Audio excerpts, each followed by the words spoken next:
The American dream flatlines. World leaders mock Trump. Democrats hide gerrymanders. Trump crashes the press dinner.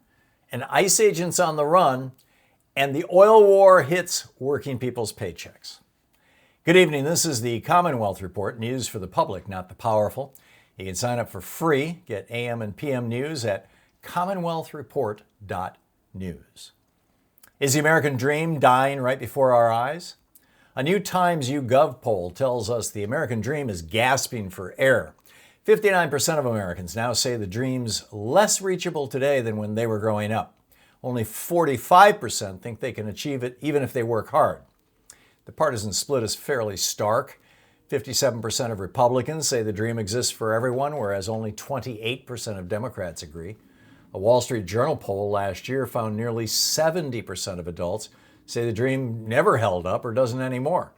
That's a record low. Men and women, rich and poor, young and old, they all feel the squeeze. And here's the kicker. For the first time in over 50 years, more people are leaving America than coming in. About 150,000 more. That's what 40 years of Republican trickle-down economics, union-busting, and billionaire worship gets us. A country so broken, working people are heading for the exits. World leaders mock Trump's Iran war lies behind his back. Raw Story reports that foreign officials, even our closest allies, are privately laughing at Donald Trump over his wildly conflicting statements on the Iran war. One senior Israeli official put it this way, and I quote, "If we put Trump's statements into ChatGPT, it will implode," end quote. Why? Because Trump keeps declaring America's already won the war, though none of his stated war aims have been met. Zero. None. He falsely claimed the Strait of Hormuz was fully reopened. He falsely claimed many countries were sending warships to help the U.S. He announced ceasefires that Iran immediately denied. He issues genocidal threats, sets deadlines, then walks them back days later. Israeli officials told Channel 12 they do believe Trump wants a negotiated end of the war, but nobody can read him. This is the man holding the nuclear codes. When even Israeli officials think his brain short-circuits ChatGPT, we have a serious problem. America's word used to mean something. Now the world is snickering behind our backs. Why should Democrats finally fight fire with fire? Tomorrow, Virginia voters decide whether to temporarily suspend their bipartisan redistricting commission and let Democrats redraw the state's congressional map. If this passes, Republicans lose 4 House seats. Here's why that's actually fair. Republicans have rigged maps for decades. In Wisconsin, they hold 75% of House seats while winning only 48% of the statewide vote. In North Carolina, they hold 71% of the seats on 48% of the vote.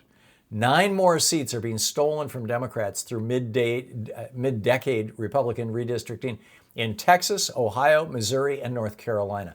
Only 9% of Americans think partisan gerrymandering should even be legal. I mean, that's on par with folks who believe Bigfoot's real. Democrats keep introducing bills to ban gerrymandering nationwide, but Republicans keep killing them. So until the rules change, Democrats have a moral duty to use every legal tool to stop Trump's plan to rig the midterms. A fair fight only works when both sides fight fair. Trump crashes the press dinner he spent a decade hating. This Saturday, Donald Trump ends a 10-year boycott and walks into the White House Correspondents Association dinner. The same press he calls fake news, enemy of the people, treasonous. The same press he sues, bans from briefings, and strips of White House access. So what could possibly go wrong, right? Well, seriously, plenty. The White House Correspondents Association is handing the Wall Street Journal its top honor that night, the Katharine Graham Award for Courage and Accountability. For what? For breaking the story about Trump's filthy birthday letter to Jeffrey Epstein. Trump will be sitting right there when they hand it out.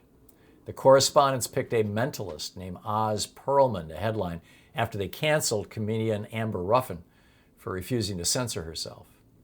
The press corps spent the past year losing access while pretending to fight back, and now they're inviting the man who shut them out to dinner? That's not journalism. That's surrender. Did an ICE agent just pull a gun on a civilian and flee? Hennepin County prosecutors have charged ICE agent Gregory Donald Morgan Jr. with 2 felony counts of second-degree assault with a dangerous weapon. And he's on the run. Back in February, Morgan was driving an unmarked SUV vehicle with no ice markings on the shoulder of a Minnesota highway, trying to pass other cars. When a civilian vehicle moved back into traffic, Morgan drew his firearm and aimed it at the 2 people inside. They were so terrified they called 911. Morgan faces up to 7 years in prison and $14,000 in fines on each count. A warrant went out on April 16th. His whereabouts? Unknown. The Department of Homeland Security hasn't said a word.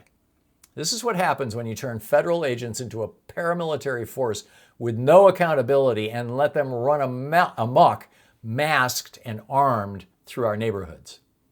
America used to lock up criminals. Now we put them in uniforms. Will clean energy finally break big oil's grip on our wallets?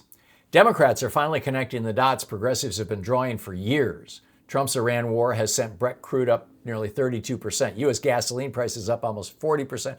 Jet fuel up over 92% in some places. Americans are paying more than $4 a gallon at the pump nationwide, up to $8 in some places. Meanwhile, domestic oil companies could rake in an extra $63 billion in profit just from so far in this war alone. Congressman Ro Khanna is pushing a bill to ban gasoline exports when the price tops $3.12 a gallon, plus a windfall tax on the oil giants. Energy Secretary Chris Wright just defended Trump's budget that slashes billions from renewable energy, solar, and even the weatherization assistance program that saves the average low-income family $370 a year. The International Energy Agency says 91% of new renewable power is now cheaper than fossil fuels. Clean energy isn't a luxury. It's how we break the warmongers' grip on our paychecks.